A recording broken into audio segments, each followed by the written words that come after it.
What's up, Titans fans? I want you to feel like you're a part of the Chat Sports family, and we had this debate today and yesterday as well.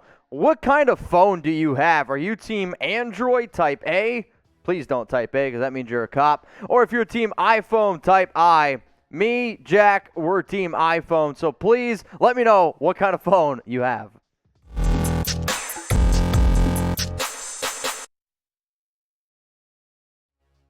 Titans minicamp winners and losers coming at you here from Mitchell Renz of Chat Sports. And if anybody's still using a BlackBerry, oh my goodness, get with the program. So on today's show, I'm breaking down 7 winners and 3 losers from Titans mandatory minicamp. Today was supposed to be the last day, but they canceled it, which I think is usually a good sign. It's not like that old movie, Heavyweights, where, hey, lunch is canceled due to lack of hustle. Let's first talk about this guy who's been hustling all over the football field. It's Josh Malone, who is a standout wide receiver. And anytime I look for winners, especially for minicamp, it's for guys like Malone, who is just trying to fight to get on the 53-man roster. And it sounds like he's been making tons of plays in practice, and he's having a legitimate shot to make the roster. He's getting praise from players, getting praise from coaches, and for somebody who has an opportunity to make the team, that's what you need.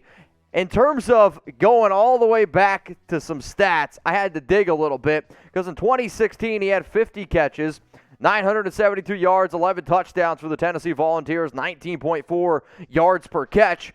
But when you look at the depth chart right here for the Titans, Robert Woods, Treylon Burks, Nick, Des Fitzpatrick, they're all going to make the team. Racey McMath, I would imagine, ends up making the team. Phillips, who I thought has looked pretty damn good as well. So how many receivers does Tennessee decide to keep? I'm curious if Josh Malone makes that list after a solid minicamp. Let's go to Chig OK because, well, that's his nickname, and that's the one I'm going to go with. Here's your tight end, out of Maryland, battling it right now for the second position, right next to Jeff Swain. Yes, Titans went out and got Austin Hooper, but 3 touchdowns on Tuesday. Are touchdowns in this time of the season that big of a deal? Maybe not, but for somebody who is trying to make the argument that says, hey, I deserve to be the second tight end on this roster, I think it's a pretty good thing. When I watch him from top to bottom, he might end up being somebody who can play tight end at the NFL level. I also believe he might have some special teams ability as well. He's a good player, but he needs to take over, and I do think he's one of the reasons why there have been some recent rumors on social media around Jeff Swain potentially being a surprise cut candidate. So if Chig OK can keep it going, hell, he might be more than okay. So let me know, y'all. Scale it from 1 to 10. What is your excitement level for him? Like, overall, 1 being you're not excited at all. It's just the offseason. Calm the hell down, Mitch. 10, he's going to be the best tight end on the roster. The next minicamp winner here for the Tennessee Titans is Trenton Cannon. And when you talk about the running back position, you're obviously going to look at Derrick Henry. So for these other running backs, what do they have to do to not only make the roster, but also get on the field? For Trenton Cannon, the special teams coach was really hyping him up, and that's a good sign.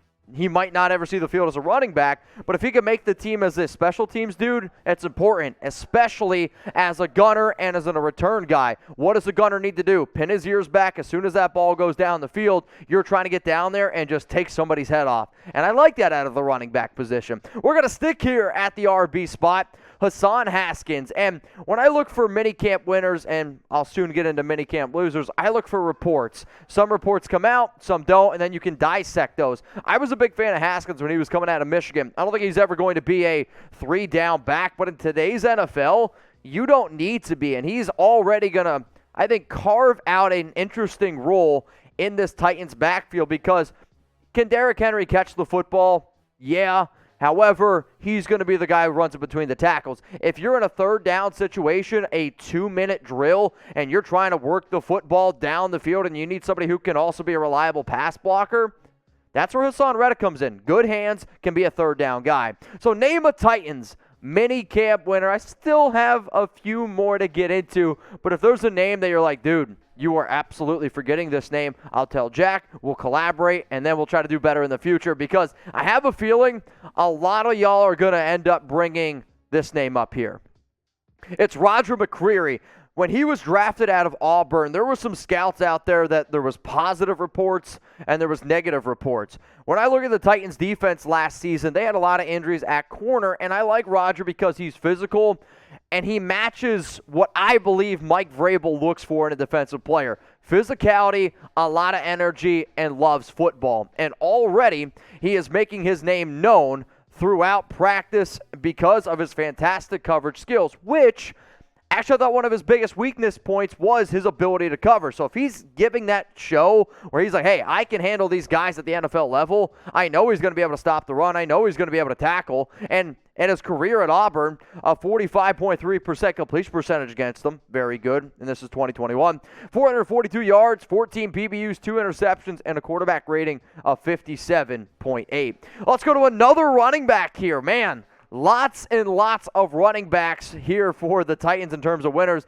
Dontrell Hilliard, and he's making a lot of plays on the offensive side of the football as a receiver, and if you can have versatility, he's more than likely, I would say, your front runner to be the RB2 behind King Henry, which, yeah, you might not get a lot of touches in that world, but a lot of the things that I mentioned for Haskins also apply to Hilliard. If you can get yourself a role and you can get on the field, especially when you need to march it quick, Dontrell seems like he's putting a good name out there. So a big mini camp for the running backs, which is definitely a good thing to see because entering the offseason was definitely one of the biggest question marks that I personally had was like, are they going to go out and try to find a backup running back for Derek? That way he's healthy throughout the entire season. So we talked about Cannon, we talked about Haskins, and we talked about Hilliard.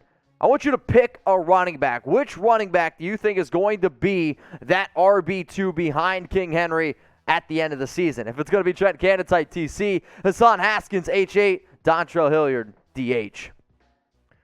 The final minicamp winner is Nate Davis, the offensive guard, and interior line play is going to be very crucial here for the Titans. And the reason why I'm bringing up Davis is because there's been a bunch of coaches, there's been some hype on social media as well that this guy looks like he's in the best shape of his life. And I wish, we could take just snippets of this guy's in the best shape of his life, this guy's in the best shape of his life, and then look at the end of the season. It is a good thing, though, so I'm going to give some flowers here to Nate Davis for being in the best shape of his life. Let's now talk about some Titans minicamp losers. The biggest one, the guy getting all the headlines right now, is Titans wide receiver Treylon Burks coming out of Arkansas. Missed both days of minicamp. Left OTAs, he's struggling with, asthma. My question is this. When I saw the reports come out that Burks was struggling with asthma, I was like, all right, I know a few people who also have asthma. I would imagine it would be difficult to run around on a football field. But now, there's more questions coming up here. So I'm like, what the hell is going on? This is concerning to me because one of the knocks on Burks when he was coming out of college was he might not be in all that great of shape, or he might not love football. The fact that you're already dealing with some headaches and some just head scratchers, not a good start here for Treylon, and not a good start for the Titans, who not only need Treylon to step up, they need him to be a reliable option. And Robert Woods is coming off a knee injury.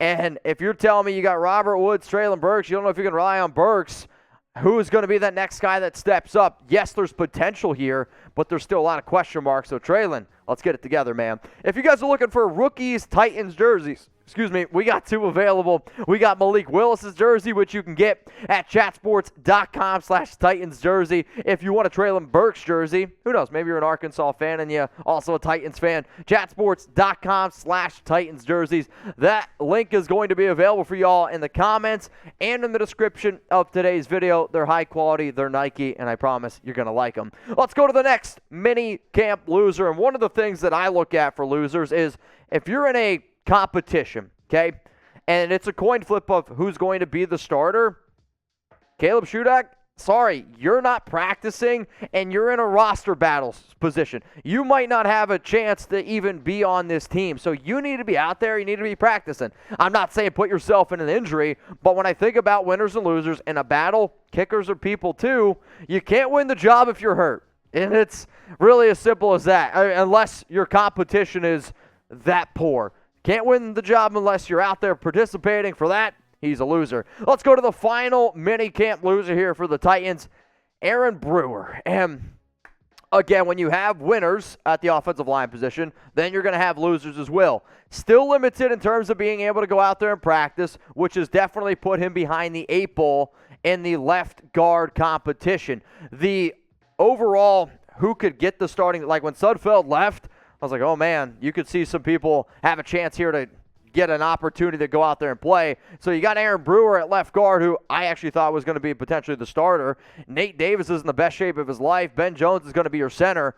Dylan Radons, hopefully he can take that next step. But they did add a few people here in the draft. So Aaron, got to get out there in the field, got to be healthy. Hopefully you can win that left guard position. So I ask you for some minicamp winners. It's time to let me know down in the comments if you made it this far, a Titans minicamp loser.